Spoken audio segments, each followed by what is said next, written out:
panelists who have come here from 2 days worth of conferences and want to make sure that they are able to leave at a reasonable time. What I want to do is a little bit of housekeeping first. Those of you who are in the back, this is not a church. Please come forward so that we can be a little bit more intimate in our discussions. As you can see, this presentation is being recorded so that people who are not here can have a chance to listen to it. And it is my intent to put it on somewhere on our webpage so that people who can have access to it wherever they are. Welcome to a panel discussion on the future of libraries. I'm John Mormon, Director of the Williamsburg Regional Library. This program is a result of a request by the Williamsburg Regional Library Board of Trustees for information on the future of libraries that will assist them in their process of selecting a new library director. And I am delighted to see all members of the Board of Trustees in the audience this afternoon. The format for this program is that each panelist will have 10 to 15 minutes to describe their vision of the library of the future, and I'm defining it down to the next 10 to 20 years. Then, as moderator, will ask the panel 2 questions for their responses, and I will tell you they have the questions in advance. After their responses, there will be time for questions from the audience. Our 3 panelists are distinguished library leaders on the national level. It has been my privilege to have worked with each of them in various roles within the American Library Association, and I stand in awe of their knowledge and skills. Eva Poole, who is on the right, my right over there, your left, is currently director of the Virginia Beach, Virginia Public Library. Previous positions include Chief of Staff of the District of Columbia Public Library and Director of the Denton, Texas Public Library. In the past 30 years, Eva has held leadership positions within the American Library Association and its divisions. She is a current past president of the Public Library Association and served as president of the Texas Library Association in 2003 through 2004. Jim Rettig, in the middle, is currently Library Director and Associate Dean for Information Services, United States Naval Academy in Annapolis, Maryland. Previous positions include University Librarian, Boatwright Memorial Library, University of Richmond, and Assistant Dean of University Libraries, Earl Greg Schwem Library at the College of William and Mary. He maintains a residence in Williamsburg and often refers to the Williamsburg Regional Library as his public library. He is a past president of the American Library Association and is an authority on the American Library Association's organizational structure and operations. Maureen Sullivan is an organizational development consultant whose practice focuses on the delivery of consulting and training services to libraries and other information organizations. Currently, she is a professor of practical managerial leadership in information professions in the doctoral program in the Graduate School of Library Science at Simmons College. Her experience includes 12 years as a human resources administrator in the libraries of the University of Maryland and Yale. Maureen is a past president of the Association of College and Research Libraries and is a current past president of the American Library Association. Let's give all our panelists a warm welcome.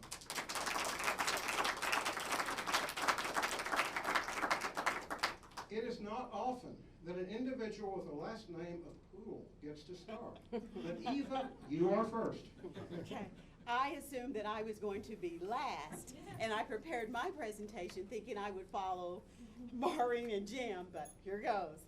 Providing services for the youth in our communities has always been the bread and butter of public libraries, and I think that will continue to be so in the future, because how many of you in the audience participated in a summer reading program? Raise your hands. And if you didn't, you brought your child or your grandchildren into the library to participate in the summer reading program. Any more? All right. So we know that the summer reading program will continue into the future because of the early literacy training that public libraries do so well. In the future, we will be known as the known entity to provide early literacy training for children. People will look to us instead of schools in order to do that training for kindergarten through the 3rd grade when no one else is really doing that except public libraries. I believe that our census will show that our population is growing, so programming and services for seniors will continue to be very important structure for public libraries as well. And I also think that the library in the future will become the learning commons for our communities. As learning commons, libraries will focus on social programming and events that help communities manage and shape change, that build consensus and carry out strategic direction and prepare the next generation of community leaders. As the learning commons, the library will be the place where innovation is discovered, where technology and equipment and tools are provided so that people can explore, learn, and create content of their own and on their own terms. As we become more of a shared economy, libraries will continue to loan items that people only want for a short period of time. I know you've heard now, libraries are renting objects that people only need, like, or if you were building a home and you needed a tool and you wouldn't want to buy that expensive tool to keep in your home, come to the library and check it out. I think that will become more and more important for public libraries as we continue in our do-it-yourself environment. Libraries will continue to reflect local and community needs and will share facilities and resources with other local services. In Virginia Beach, we just built a joint library with a junior college. I think as resources become more limited in our communities, people will continue to look at ways where we can share resources instead of spending dollars on unique individual facilities. Delivery to the home of both physical and virtual desired items will also be regarded as the norm, and people will become accustomed to paying for premium services, and I think libraries will be able to provide personalized professional research service at a cost, where now we do it for free. The more people work online, the more they will need a place for human contact, so the library will be the community's living room for that social interaction to take place by providing lots of meeting spaces and collaborative spaces with all types of technology available for multiple uses. The library is the place where people can work together as a group to solve community problems. And I believe that libraries in our open, neutral, and nonpartisan environments will be the place that people can come and feel safe about talking about community issues in their communities. Libraries will continue to embrace change and deliver added value to customers, communities, and the society at large. I also believe that libraries will begin to incorporate retail space to provide sources of revenue. We'll have all kind of resources where people can do one-stop shopping when they visit the library in that building to provide other additional funding for us. Libraries will become agile enough to pop up and meet people where they gather. Libraries will provide a platform for publication and a place to channel individual and various collective activities. And as we are to engage our whole community and be fully aware of what our local needs are, I think the libraries will provide increased opportunity for the development of partnerships throughout the public face in the community. And libraries will evolve to find and appropriate function and core services to meet the communities that we serve. What do we think staffing will look like? As our communities become more ethically diverse, we will need staff who are flexible and multi-skilled and reflect the changes in the population served. We will need staffs that are proactive and confident about approaching customers and offering help. We will have to recruit people skilled in creative thinking and can easily work in an environment committed to innovation. And library leaders. We will need library leaders who know how to build a shared vision for the library. Someone who can manage and shape change, function in a political environment, build consensus in carrying out strategic direction, and prepare the next generation of leaders. We will need library leaders who have a collaborative mindset, can put together teams, tech savvy, globally focused, culturally attuned, future focused, and able to collaborate internally by seeking input from all staff, not just the executive team. Have the ability to look ahead, to see the patterns, to connect the dots, and make sense out of disparate matter, and pay attention to things outside their immediate sphere of operation. So that's my future. I think it's bright. I'm looking forward to being here at least part of that 10 years.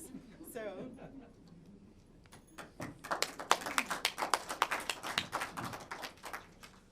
After my family moved to Williamsburg about 25 years ago, I kept thinking, you know, this is one move too soon because it was clearly a wonderful place to retire. Well, we've kept that plan intact through my job changes.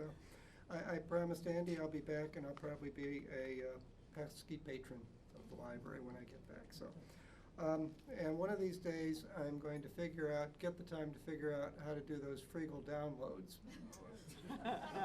All I need is time. Libraries. Book a librarian.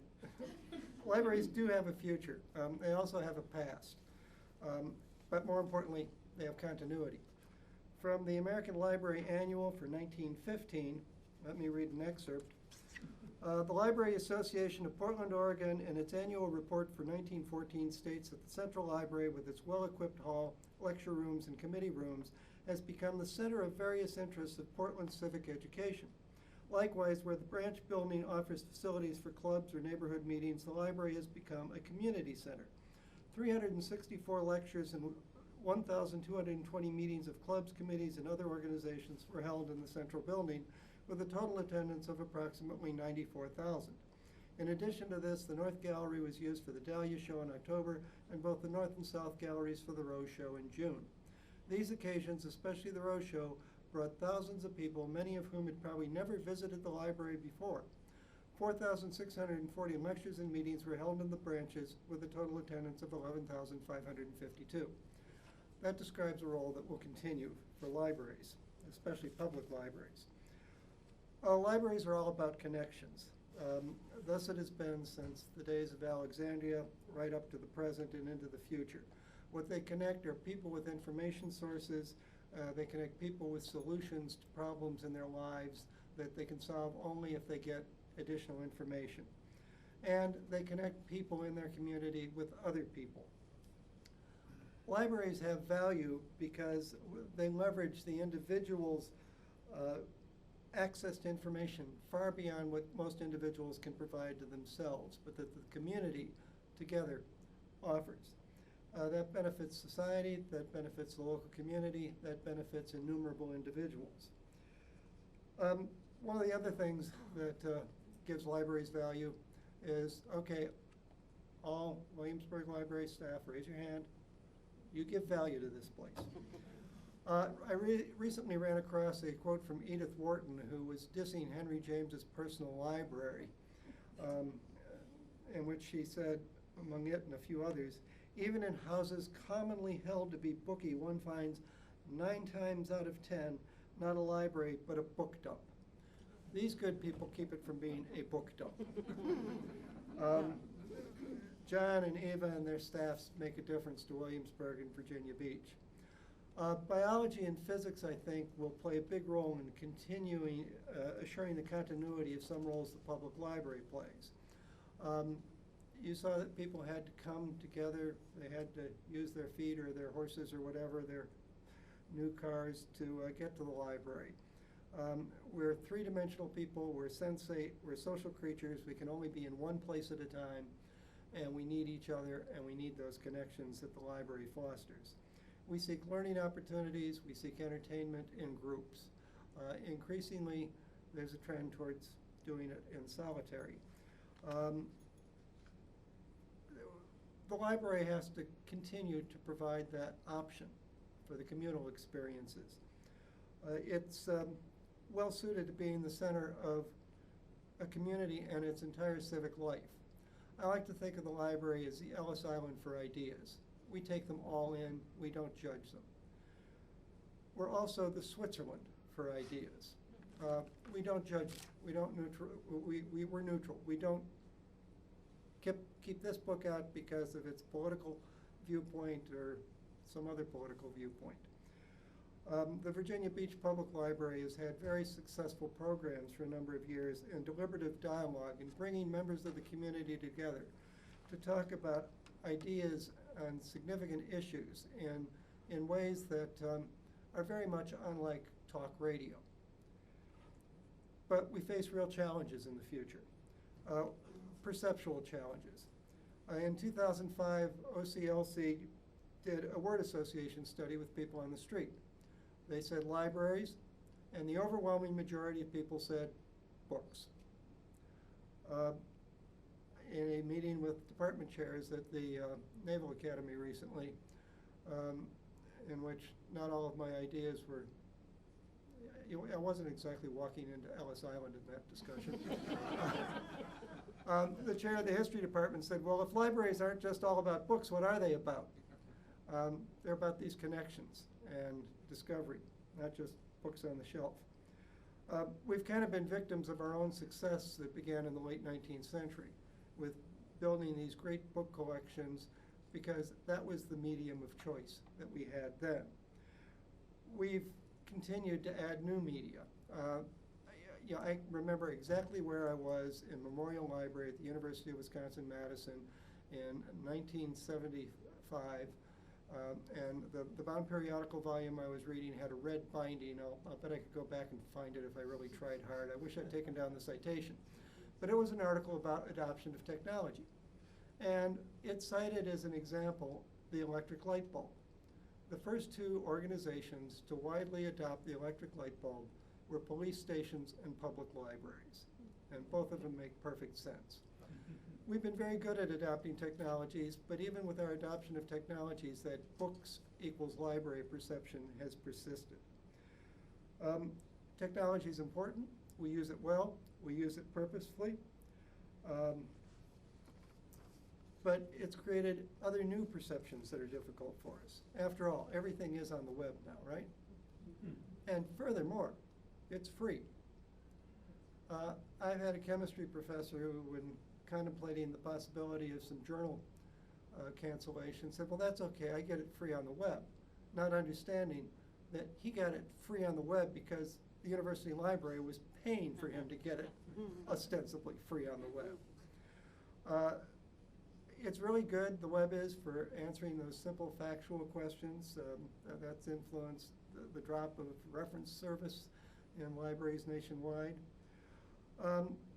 But it's also good at misleading people. So I want to quote an absolutely always authoritative, ever reliable source, the Virginia Gazette's last word. From September 11th. If one of you wrote this, you can take credit for it. I have another one you may want to disavow, however. Beware of online pet sale scams. A friend almost bought a cute little dog online until she realized the same puppy was posted on multiple sites as being available from different states. Everything's on the web. Who needs librarians? Well, one of the things we do is we do a vetting process about information, not dog vetting, information vetting in our selection of what comes into our collections. We are the Ellis Island, we are the Switzerland, but we also adhere to some standards. Not every library is going to be able to play the same roles in the same way because of what's happening in the media world. We've been very good at dealing with tangible media, print, CDs, DVDs, not so good with microfilm, but that's because of microfilm and its inherent limitations. But the shift to intangible media poses significant challenges. E-books, Netflix, iTunes, these are very different sorts of things for us to deal with. At the University of Richmond, I'd have this conversation repeatedly with the music librarian asking, okay, when it happens that these things are available only for sale to individual online, how do we support the music program at that point? What do we do? If she had an answer, she would share that answer with every library. it's a worrisome thing. When you combine that with digital rights management, which means that if you have a Kindle or whatever, you can get that book. It cannot leave that device. You cannot send that device to another user. There's a little bit of stuff going on now where there are some loaning programs. But a lot of this is just really, really geared to the individual. And that brings us to the last word from September 14th, which you may not want to claim as your own. It is the responsibility of us, the taxpayers, actually you could claim this as your own. It's the sentiment that it describes you may not want to claim as your own. It is the responsibility of us, the taxpayers, to provide all the services we desire from our government. We elect our representatives and tell them what we want done. Unfortunately, we taxpayers have told our representatives that I want only those services that are important to me and don't increase my taxes. We end up with a majority opposing taxes and only a small portion of the taxpayers supporting each service. That captures well the challenge for public libraries, I think. The worst example I can cite right now is court cases pending in Kentucky, which could deprive public libraries of up to half of their tax revenue. This is a quirk in Kentucky law that makes this an issue there, but it was driven by that sentiment that, just give me what I want. I don't want to pay for what the other people want. I will leave unnamed one supervisor in York County on this issue.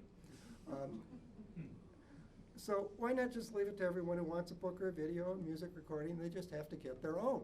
Why should they have to pay for a library for this stuff? The convergence of that sentiment and digital rights management that lock this stuff up so tightly, it's a real challenge for us in the future, and I don't know what the answer is going to be. However, along with other government services, we play a significant role depending upon which direction our society moves. Are we going to be, what do we want our communities to be? Do we want to be, where do we want to be on that spectrum between red and tooth and claw with every individual for himself, and a communitarian society where many resources are held in common?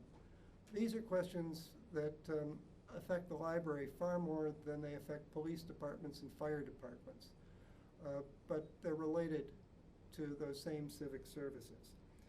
When it comes to how local government's organized, Virginia's a lot better off than some other states. Take, for example, New Jersey, where they're postage stamp-sized communities, each with its own library.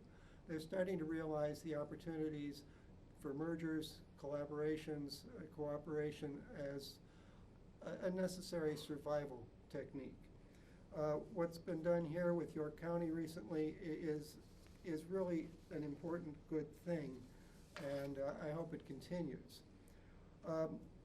Each library is simply a node in this integrated network of libraries that are interdependent with one another. And it makes fiscal sense to approach it that way. It makes sense to the user community to behave that way. And you're a leader in this region. So those are some of the things that you'll be looking at more in the future, I imagine. Thank you. So as you might imagine, I have quite a bit of experience going last, but this is the first time that as I found myself in this position, I actually can begin by saying I haven't heard anything from either of my two colleagues with which I would disagree. I'm going to go ahead and provide my remarks, and I hope that you're going to see, as you saw with Jim's remarks following Eva, that I'm actually falling in line very closely with what it is that they have to say.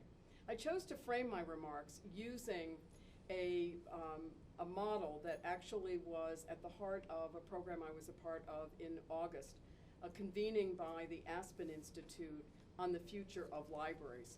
And this work that the Aspen Institute has just begun that will extend over the next 2 to 3 years is very much directed at the future of public libraries, and that is because it's the Bill and Melinda Gates Foundation that's provided the funding for this effort. But I was one of about 28 individuals who met in Aspen, Colorado the first weekend in August. And the first day of the program was an opportunity for us to hear from leading individuals in other sectors. John Seeley Brown talked to us about learning and education. We had Reed Hunt, the former chair of the FCC, talking about what's happening, the changes in telecommunications. But all of this from the perspective, what are the trends and developments that will influence the future of libraries? We spent the second day working in the framework of people, place, and platform. The large group was subdivided into small working groups.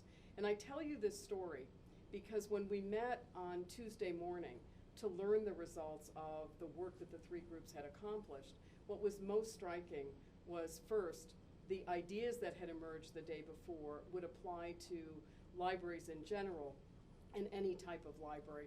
But the second one was the strongest theme cutting across the work that we had done was there is a very strong future for libraries, particularly if we understand what the needs are of the people of this country, but particularly people in their local communities. So I'll begin with my ideas about the library as place, and they very strongly correlate, particularly with what you heard Eva describing. I see the library today, in the past, and certainly in the future, as a very important center for community life. We in the American Library Association are working very hard on a program to prepare librarians to be more effective in their communities as conveners of community work. The deliberative dialogue that you heard Jim describe, we're using the term community conversations as the device for beginning community engagement. The library will continue to be a physical place in our communities. We in the United States have invested extensively in building buildings and maintaining those buildings because of their importance to the community. Their importance as a source of information, education, but also entertainment. They also increasingly are going to be places where everyone in the community recognizes the kind of self-directed learning and education that takes place. You heard Eva really stressing programming as important. That is going to continue, in my view, and become even more vital as more other education places understand the opportunity for the library. I'm the immediate past president of ALA, so I finished my term on July 2nd. But during the year that I was president, I had the opportunity to work with the National Endowment for the Humanities, and the particular program of which I am a part is a program that the State Department has launched to take the contents of some of its diplomatic reception rooms, move them to a digital platform supported by education and learning activities. And the original target for this effort will be students in high school. But that partnership that ALA began with the State Department now includes the Park Service, the Smithsonian Institution, the National Archives, and we're hoping for others.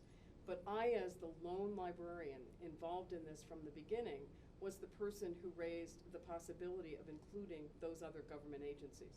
So the Smithsonian is part of it because I asked about the Smithsonian. The Park Service is there because I did that. And now what's going on in that particular effort is the serious work to develop the program with a very strong understanding on the part of the developers that the place for distribution and bringing people together to take advantage of this will be the library, and the library as place critical to that effort. There are many quotes, and Jim is always so adept at bringing new quotes that give me a new frame of reference. But one that has influenced my thinking for some time is something that Andrew Carnegie once said about the library. He described the library as a place of joy and imagination. And I think we're going to see this continue. I had the privilege of working with a public library in Massachusetts last year, and the directors struggled with the new mission that was coming out of the community conversations.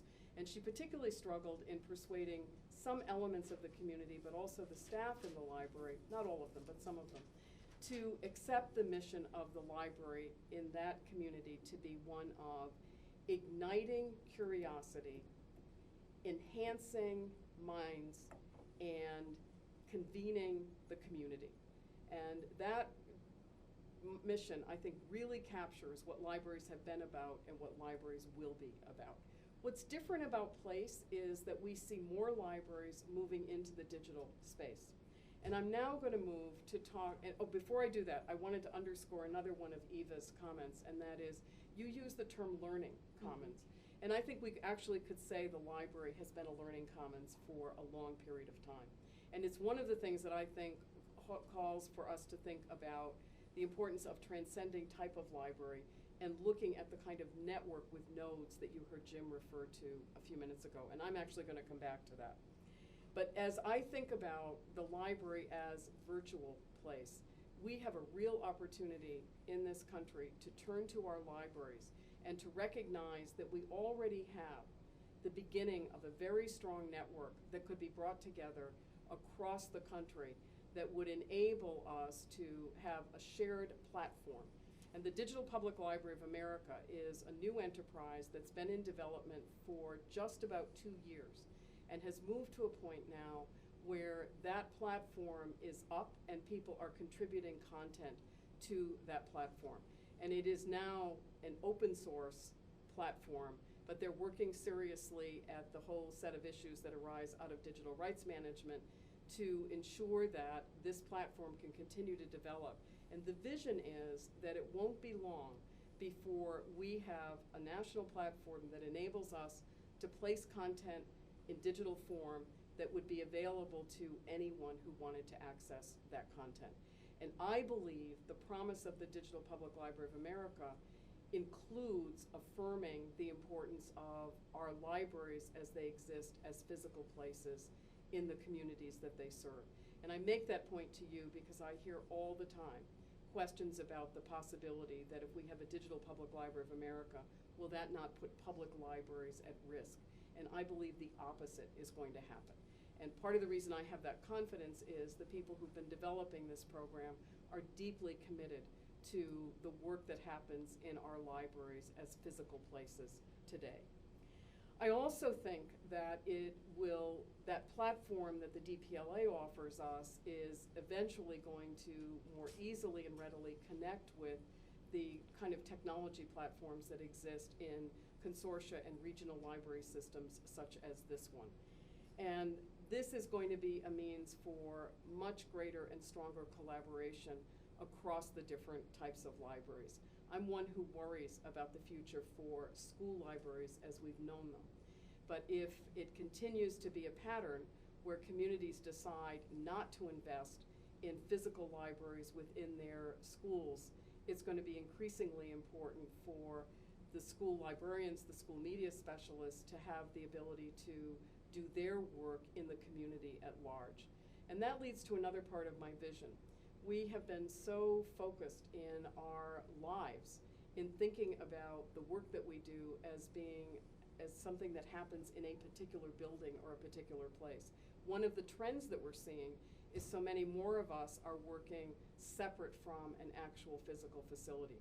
And we have examples in the library field of librarians doing that, and I'm an example of that. The work that I do in my home office is really designed to help me catch up and be ready for the work that I do out in the field. And as librarians turn more outward in their communities, they're not going to need to be resident in a physical place in the way that they have in the past. So this brings me to what I see with people. And it's the people in this field that I place the highest value on. And some of this has to do with my experience in the work that I've done, but mostly it has to do with what I see every day in my consulting practice. And that is, I have, believe it or not, the opportunity in every bit of work that I do to watch individuals discover their capabilities and their capacity beyond what it is that they thought they had. Those who work in libraries are developing knowledge, ideas, and capacity that they are turning around and providing to the people whom they serve, often without being conscious of the real value that they're contributing to those interactions. So as I think about people in our libraries in the future, these are individuals, as Eva was suggesting, will need to embrace the change. I think of it as embracing transformation, be ready to take the new work as it's emerging and develop the skills and abilities to perform that new work. But people who work in libraries for a very long time have been learning as they were doing. What will be new is taking the time to capture that learning and more readily and quickly sharing it with their colleagues as that learning occurs. We will see more individuals turning outward and being more focused and probably spending more of their time in the community, building relationships, understanding what the needs are, and then turning around and bringing them back into the development of programs and services in libraries.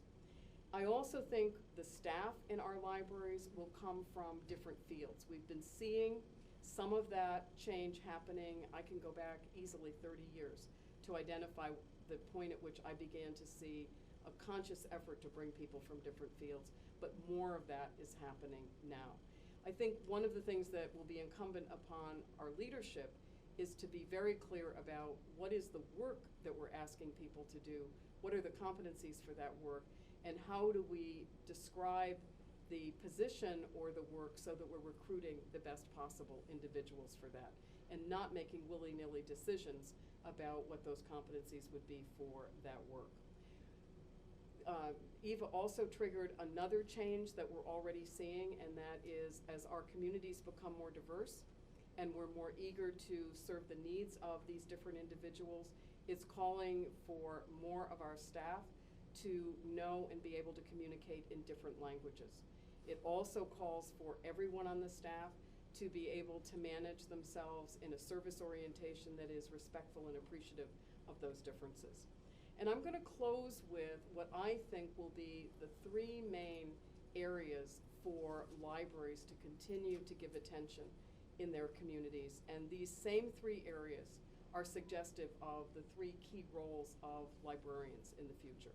The first is to continue to support self-directed education or learning.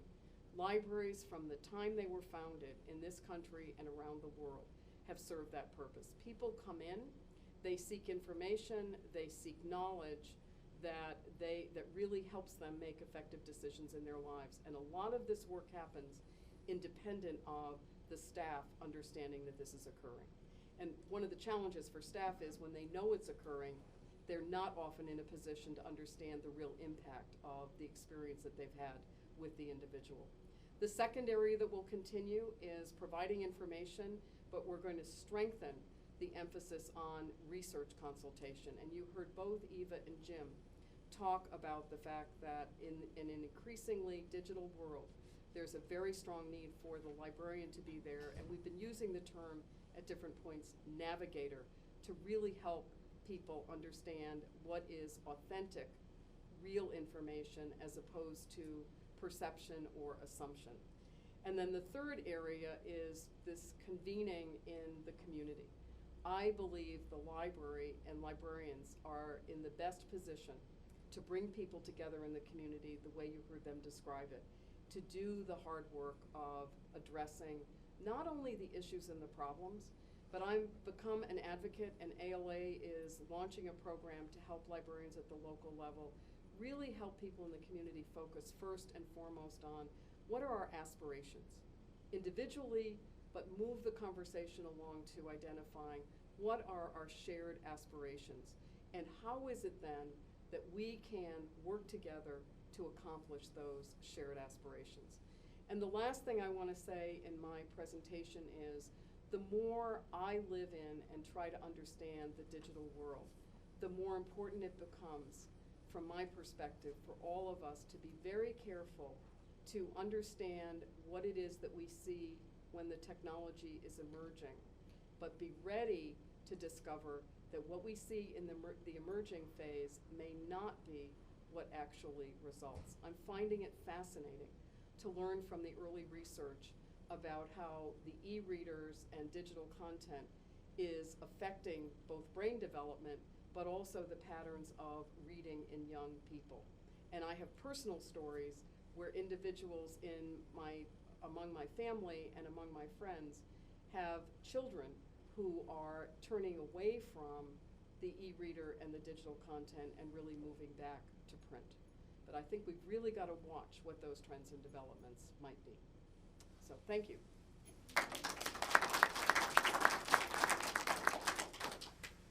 Now I have two questions for each panelists. And this time, I'm going to give Eva the last word and start with Jim. Okay. What is the most important thing for librarians and boards to consider as they look to the future?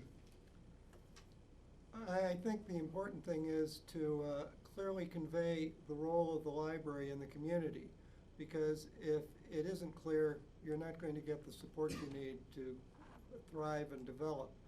I think that there are a lot of, I referred to the perception problems, there are a lot of assumptions about libraries that can undermine the library's success if there isn't clear evidence demonstrated behaviorally by the library that we're a lot more than that. We're vital to the interests of the community.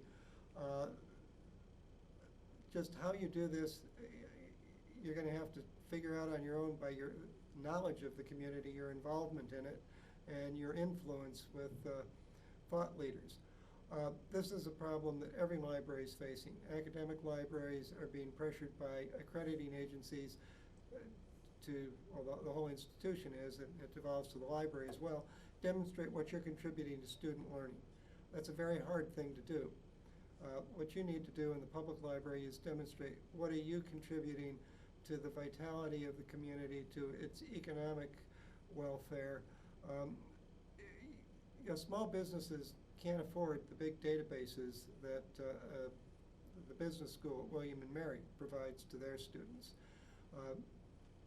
This library can't afford them either, probably. But you can provide services to small business people who really need data, really need advice on what they can do to further their businesses. That they have questions. They probably don't think of the library in many cases. And important outreach is very important there. I was in China a couple years ago, and the director of a library in Shanghai, the center of the auto industry in China, which they want to develop and make international. She went to car manufacturers and said, I'm going to assign a librarian to you. Well, we don't need that. 3 years later, they were paying for a second librarian because it was making such a difference in their R&D work. So look for those opportunities to infiltrate the business community when they don't even know that they need you. They'll become your allies when things get tough.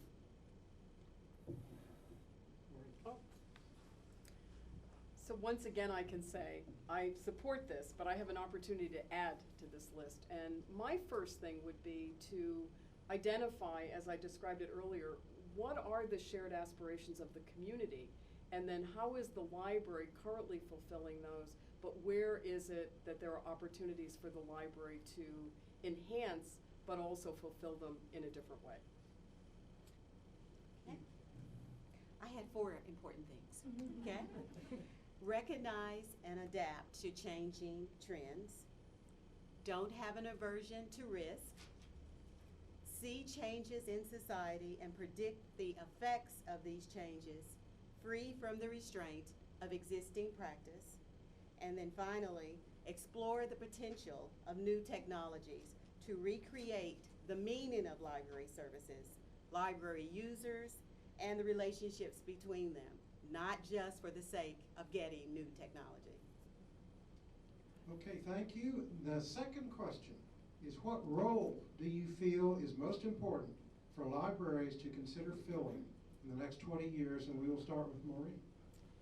I think the most critical role is what the library does to support learning, education in the community in the whole host of different ways, and across the socioeconomic spectrum, but also across ages. So the education role for me is the most important. Okay. Eva. I think public libraries should talk to the people in their community, not make decisions based on what the library or the library board thinks, but actually what your community members think. Well, I can't possibly disagree with those good ideas. I talked about what libraries do is create connections.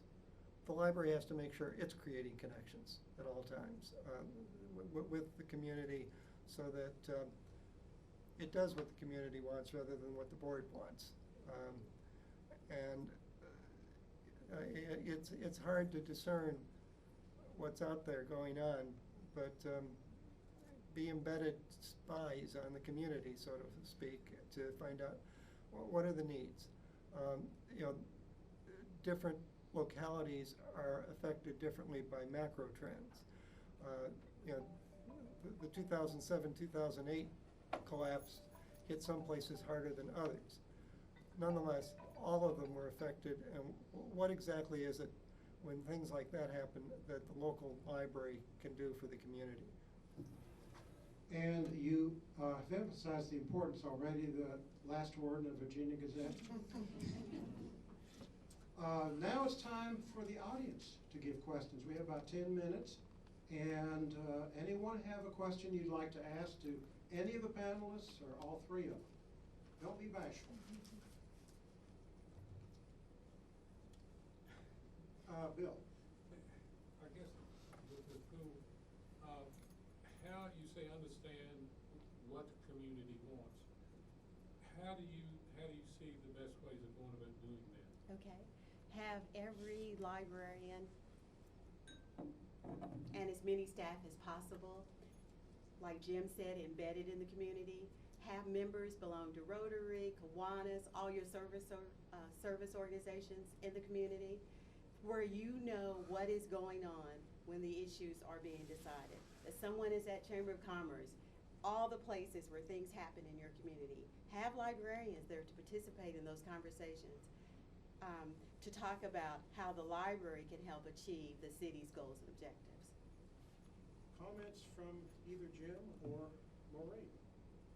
I would just strengthen what Eva said by suggesting it's important to support the librarians actually spending their time doing this. And I've been hearing from leaders of some of the national civic organizations, and I'm particularly thinking of a conversation with the head of the International City Managers Association, where he was saying it's not enough for librarians to be at the table. Librarians need to be setting the table.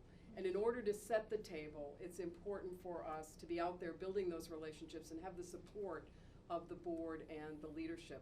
And I just quickly have to tell you, the alternative that we want to avoid is, as one of my sisters-in-law said to me several months ago, if you're not setting the table, you'll be on the menu. We don't want to be on the menu, we want to set the table.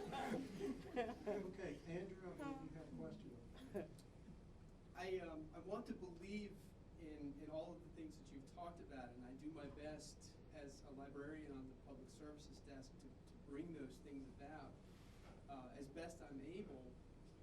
But when I hear about a strategic plan from a place like Fairfax that says that degreed librarians are no longer important to the function of the library, that concerns me, not just for my job, but for the impact of libraries on communities that may be looking to that model. Your responses to that? I almost brought that up in my remarks because when that happened, I was quite disturbed by that. And I've forgotten the phrase that I used earlier in my remarks, but it's exactly why I was calling for. Can you just explain what Andrew said? Oh, yes. I'm sorry. As in degrees, no degrees in library? Do you want to? Go ahead. Well, the decision on within their strategic vision was that librarians, MLS degree librarians, were no longer necessary to be part of branches in the community. That they weren't even necessarily going to be. They weren't necessary to manage. It sounded like making collection development decisions. More in their customer service. That you could get customer service people to do it. As I understand it, everyone in this system is being given that title. And you heard in the introduction, part of my experience in this field is doing human resource management. And I understand that there are positions where more than 50% would be management rather than librarianship. But I said what I did because I think the critical step is to really look at the work and what the work requires. And what an individual learns and is able to do, getting the master's degree in library science, really prepares for a career doing this work. And particularly among branch managers, the knowledge of the principles and practices and the understanding of the library field is critical to being effective. And I say all of that, and I'm not the only one in the room probably who understands that there is a slower response with the curriculum in some of these programs than we actually need for preparing people. But that makes it even more important that we are very clear about the credential that is necessary for being able to do that work. And our branch libraries are going to become even more important than they are today, because they're the places where the new Americans are coming. They're the places where we first see what's changing in the community, and they're often the very best place to provide the programs and services that members of our community need, particularly those members who are not able to afford what it is that they need and would want. And as I understand, that option is off the table. Very recently, that came about within the last couple It took a dumpster full of books to Yeah. get attention to that issue, unfortunately.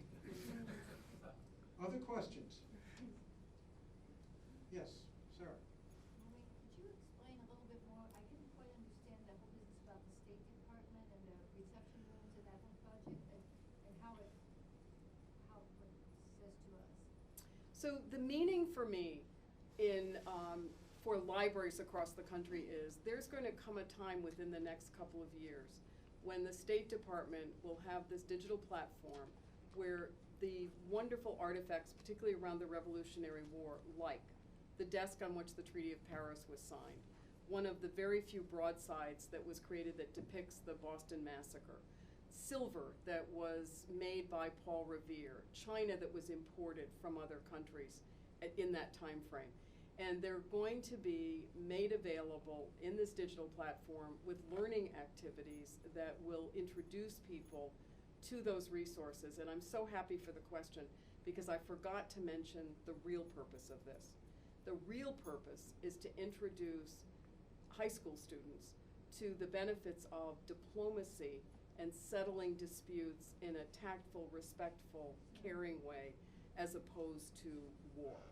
And one of the terms that we've used in the planning is, this is a way to help students understand participatory diplomacy as opposed to settling conflict through, and bullying has come up as one of the concepts that we want to address. Yes, Tom.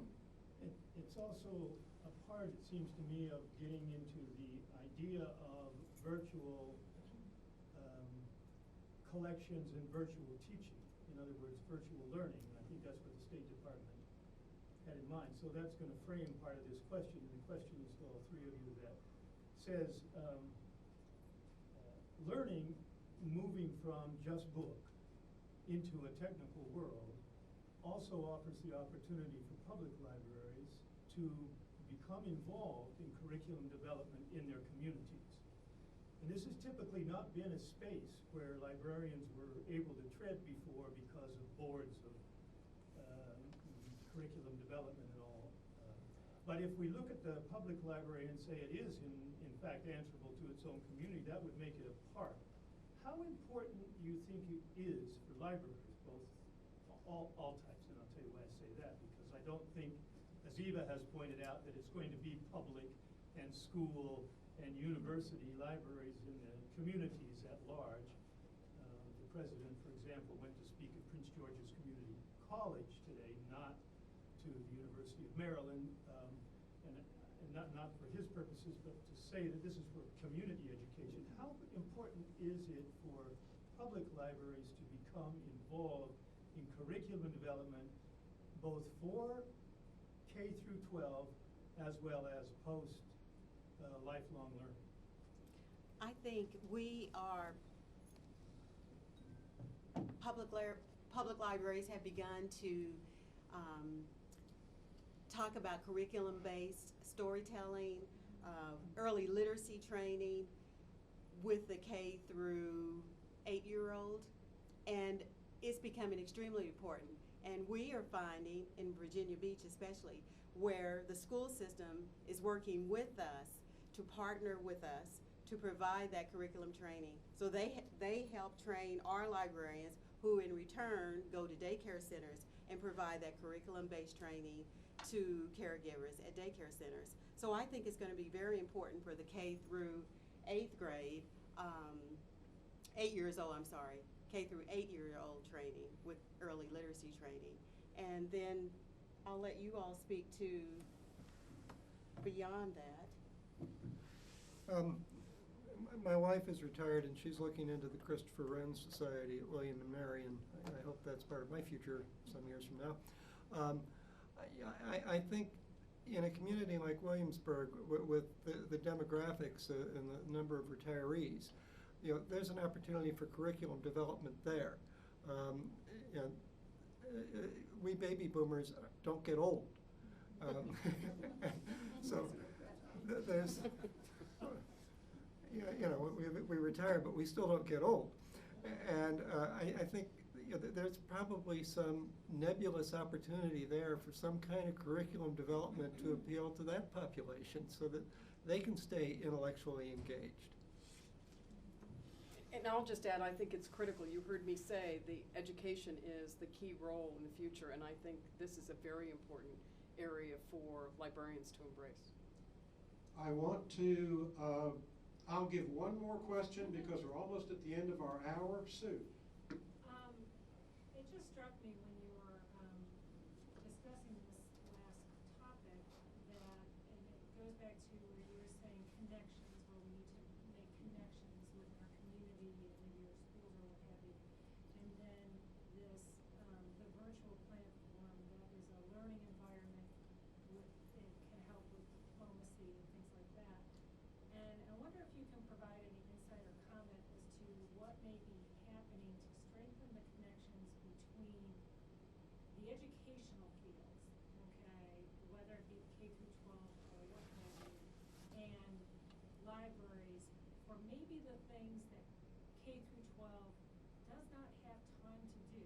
They're spending so much time, we won't get into SOLs or anything like that, but trying to teach the basics that some of these, if we're going to be the social place where the social interactions can be taught in a way where we have more of this pleasant interaction maybe between people versus conflict. I think it goes back to what kind of society do we want? Do we want this everybody for themselves, or do we want community? The same, it's two sides of the same coin. How much are we willing to pay for decent society and an educated society? The school systems are all bent out of shape by the SOLs. My wife is a retired special ed teacher. I have heard plenty about SOLs over the years. And the tests and the conferences, et cetera, et cetera. But we're losing our school libraries. I view our libraries as this integrated ecosystem of different types of libraries. There's this information ecosystem that if one part of the system doesn't thrive, the whole system is going to be impacted. And public libraries, if they can find a way to fill that void that's being created in those communities that are wiping out their school libraries, then do they have the people and the resources? And can they develop the partnerships with the school to get that librarian into the school, talking to the teacher, doing what the school librarian, if they still had one, would and could be doing to help those teachers give the students better learning experience by interacting with information resources in ways that the teacher may not think of. A few years ago when I was ALA president, it occurred to me, I'm talking about the value of school libraries in this ecosystem, and my only experience of school libraries was a room full of books in grade school, which was mostly stories about saints being martyred and mothers checking these out. And one awful day in my high school library where I got my one detention because I sat at the wrong table. I was innocent, believe me. But I need some school library experience. So I got in touch with the director of the Henrico County Public Libraries, and she set a day up for me where I spent time at an elementary, a middle, and a high school library. And the middle school experience was just incredible. They were doing some assignment on mythology and law. And they were each given a little slip of paper, and it had the name of some ancient god or goddess, along with some of the things they were known for, the things that they did in their recreational time, like murder, incest, abduction, those sorts of things that were commonplace on Olympus. And then the last word on the slip of paper was prosecution or defense. What they had to do, and the librarian and the teacher had really worked on this assignment well. They had to read something about the legend of that god or goddess. Then they had to go to the Code of Virginia, which had set up easily for them to get to online and see, is there a crime we can charge this god with? It wasn't hard to find. And then the intimidating part was they had to do more research about all this stuff over the next couple of weeks, and they were going to deliver oral arguments for the defense or the prosecution. I immediately thought of the ironclad argument for the defense, which I did not share with those students. I probably would have been murdered by a couple of school librarians and social studies teachers. Yeah, just claim you don't have jurisdiction, I'm a god. But these kids were really engaged. Now, does the public library have people who can make those connections with the teachers, who can spend that kind of time? I don't know, but there's a void there in some communities, like the entire state of California, that needs to be filled somehow, because it affects what those students are going to be able to do. As an academic librarian, I see how much remedial work we have to do with freshmen. They have not had good library experience because we're getting rid of the school libraries. Maureen. Just a quick comment. I'm fascinated that you're asking this question. I spent Tuesday in Ohio working with school and public librarians who came from across the state, because that state 2 years ago realized that there needed to be an effort to address the school library issue that would bring in the public librarians. And one of the things that happened in the afternoon was agreement among it was close to 100 people in the room, that it was going to be critically important that school and public librarians come together and work with the teachers in the classroom on exactly this issue. And I'm going to be fascinated to see what happens as a result of it. The state librarian was the person who was really supporting this, and part of her goal is what they develop in Ohio will go across the nation. And I'm so intrigued that you would ask that question. And locally in Virginia Beach, we have been talking about expanded kindergarten for children. And so schools, public libraries, the Parks Department have come together. And so the Parks Department is saying, okay, after school, we can provide story time, and with volunteers trained on how to provide early literacy training to kids when we have them. And then the libraries, how we can participate, especially in the summer with Summer Reading Club. So we are talking, and I think that's what, again, it takes. People of all different groups in the community coming together to brainstorm to solve community problems. Let's give a tremendous hand to our panel for being here this afternoon. Now, if you had asked us if we had a question we wanted to pose, I was ready with one. Okay, well, let's have you pose it. I'd like the opportunity to say to the board what I think you should pay attention to when you're doing the search for the successor of this wonderful individual, and I'll bet my two colleagues would like to chime in.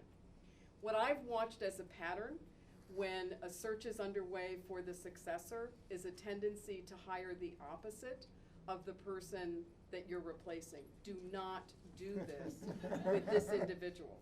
Make sure that you're looking for a leader who is going to come in and be able to work in the way that you heard Eva describe. Work with the staff, work with the community, and enable this library system to continue to grow and develop along the lines of the kind of leadership that you've seen from John. As a resident and a taxpayer, don't mess it up. Get it right. More succinctly put. My predecessor was on my interview committee. I don't know if you want to do that or not. Thank you, John. Thank all of you for attending. For 42 years.